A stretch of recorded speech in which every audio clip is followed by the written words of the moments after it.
To play a custom Minecraft map, you first need to download the map file. There are countless custom maps available on various fan sites. Most maps come in zip or RAR format.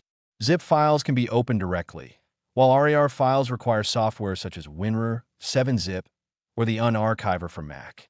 Make sure to check the Minecraft version the map was designed for and adjust your launcher accordingly if needed. After downloading, extract the map file to a new folder. Inside, you should see files like level.dat and a data folder. Then, locate your Minecraft saves folder. On Windows, this is usually in .minecraft \saves under %appdata%. On Mac, it is in library/application support Minecraft/saves.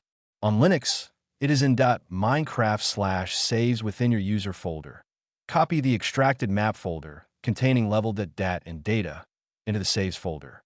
Once that's done, start Minecraft and open the single-player menu.